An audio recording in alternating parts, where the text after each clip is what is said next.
ஹாய்ங்க. கருவேப்பிலையில நிறைய health benefits இருக்குது.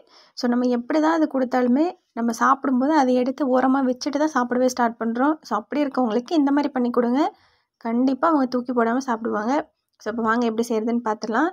அதுக்கு ஒரு 2 கைப்பிடி அளவு ஃப்ரெஷ் கருவேப்பிலை எடுத்துக்கோங்க. அதுக்கப்புறமா இது கூட வறுக்கிறதுக்கு மசாலா என்னென்னா, காஞ்ச மிளகாய் கொஞ்சம் எடுத்துகிட்டு 3 ஸ்பூன் கடலைப்பருப்பு, 3 ஸ்பூன் உளுத்தம் பருப்பு, 1 ஸ்பூன் மல்லி, 1 ஸ்பூன் ஜீரகம், 1 ஸ்பூன் மிளகு, அதுக்கப்புறமா 1 ஸ்பூன் எள்ளு. கருப்பு எள்ளு ஆர் வெள்ளை எள்ளு எதுவாக இருந்தாலுமே ஓகே. இப்போது நம்ம கருவேப்பிலையை நல்லா வறுத்து எடுத்துக்கலாம். நீங்கள் நல்லா வாஷ் பண்ணிவிட்டு நல்லா அந்த தண்ணி இல்லாமல் தொடச்சிட்டு அதுக்கப்புறமா நீங்கள் கடாயில் போட்டு வறுத்தீங்க அப்படின்னா தான் நல்லாயிருக்கும். இல்லை அப்படின்னா தண்ணி இருந்தது அப்படின்னா சீக்கிரம் கருகி போயிடும். ஸோ இப்போ நல்லா வறுத்து எடுத்துக்கோங்க. எண்ணெய் விடாமல் தான் வறுக்கணும். ஸோ ஏன் இரும்பு கடாயில் வறுக்கிறோம் அப்படின்னா அப்போ தான் அந்த டேஸ்ட் நல்லாயிருக்கும். எங்கிட்ட சின்ன இரும்பு கடாய் தான் இருக்கனால ஆப்பச்சட்டியிலே நான் செய்கிறேன். உங்கள்கிட்ட பெருசு இருந்ததுன்னா அதிலே கூட பண்ணிக்கலாம். பாருங்கள், நல்லாவே வறுபட்டுருச்சு. நம்ம அந்த கருவேப்பிலை இப்படி நசுக்கி பார்த்தோம் அப்படின்னா நல்லா அப்படியே உதிர்ந்து வரணும். ஸோ இப்போ எடுத்து வச்சுட்டு நம்ம பருப்பெல்லாம் எடுத்து வச்சுருக்கோம் இல்லையா, அதையுமே ட்ரையாக தான் நல்லா ரோஸ்ட் பண்ணி எடுத்துக்கோங்க.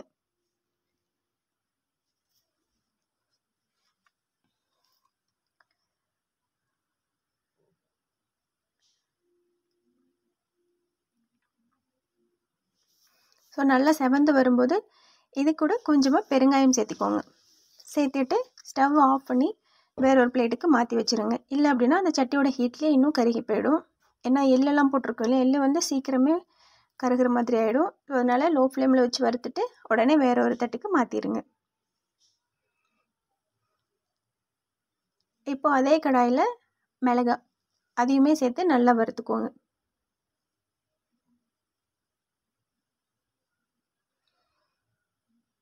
ஸோ அவ்வளோதான், இதுவுமே வறுபட்டுருச்சு, எடுத்து வச்சிடலாம். இப்போது இது எல்லாமே நல்லா ஆறட்டும். ஆறுனதுக்கப்புறமா அரைச்சி எடுத்துகிட்டு வந்துடலாம்.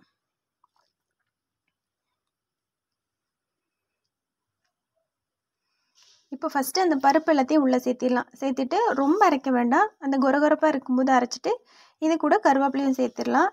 இப்போது இது கூட தேவையான அளவு உப்பும் லைட்டாக மஞ்சள் தூளும் சேர்த்திக்கோங்க. சேர்த்துட்டு நல்லா அரைச்சி எடுத்துகிட்டு வந்துடுங்க.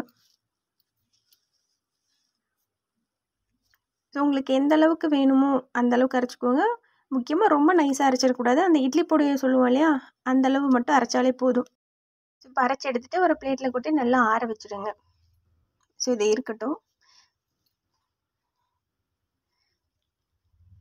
இது எந்த அளவுக்கு அரைப்பட்டிருக்கு அப்படிங்கிறத நான் காட்டுறேன் உங்களுக்கு.